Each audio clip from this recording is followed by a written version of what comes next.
નડિયાદમાં ધર્માંતરણની પ્રવૃત્તિનો મામલો ધર્માંતરણ ચાલતું હતું તે જગ્યાનું ગેરકાયદેસર બાંધકામ દૂર કરાયું। 15 દિવસ પહેલા કોર્પોરેશને દબાણ દૂર કરવા માટે નોટિસ લગાવી। અમદાવાદ ખાતેના મકાન માલિકે કોઈ જવાબ આપ્યો ન હતો। આખરે કોર્પોરેશને દબાણ હટાવવાની કામગીરી શરૂ કરી। નડિયાદ શહેરમાંથી જે ધર્માંતરણની પ્રવૃત્તિ સામે આવી હતી તે કેસમાં પોલીસે અત્યાર સુધી 2 આરોપીઓની ધરપકડ કરી છે, જેમાં મુખ્ય આરોપી જે સ્ટીવન મેકવાન હતો, જે સ્થળ ઉપર ધર્માંતરણ કરતો હતો। તે આ સ્થળ જે તમે જોઈ શકો છો, ભાડાનું લીધેલું આ ઘર, જેમાં તેણે દબાણ કર્યું હતું, સોસાયટીનો કોમન પ્લોટ પણ બચાવી પાડ્યો હતો અને એ સ્થળ ઉપર ધર્માંતરણની વૃત્તિ થતી હતી। અત્યારે કોર્પોરેશનની ટીમ આ સ્થળ પર આવી છે અને જે ગેરકાયદેસર બાંધકામ થયું હતું તે ગેરકાયદેસર બાંધકામ તોડવાની કામગીરી અત્યારે ચાલી રહી છે।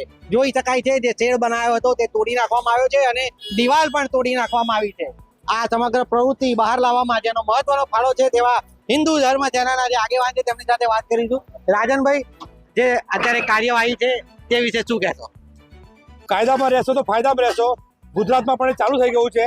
આ જગ્યાએ ધર્મ પરિવર્તન રેકેટ જે પકડ્યું હતું, જ્યાં ગેરકાયદેસર પ્રવૃત્તિ થતી હતી, તો આજે નગરપાલિકા દ્વારા ખરાઈ કરીને એનું વધારાનું બાંધકામ જેમાં ખોટું કરતો હતો વિદેશથી ફંડ લઈને, એ બધું તોડી નાખવામાં આવ્યું છે અને ભવિષ્યમાં પણ આવી કોઈ પણ ઘટનાઓ પકડાશે તો એમના ઘર પરિવારના જે લોકો જે રહે છે એ લોકો એમના વધારાના ઘર દબાણો છે એ તોડી નાખવામાં આવશે અને હવે આ પ્રથા ચાલુ થઈ ગઈ। બાબા બુલડોઝર ગુજરાતમાં આવી ગયા છે, એટલે કે ગુજરાતમાં પણ હવે કાયદામાં રહેશો તો ફાયદામાં રહેશો તે વાત સ્પષ્ટ થઈ ગઈ છે।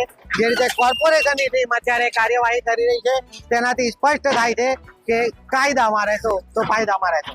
યોગિંદરજી, ન્યૂઝ કેપિટલ,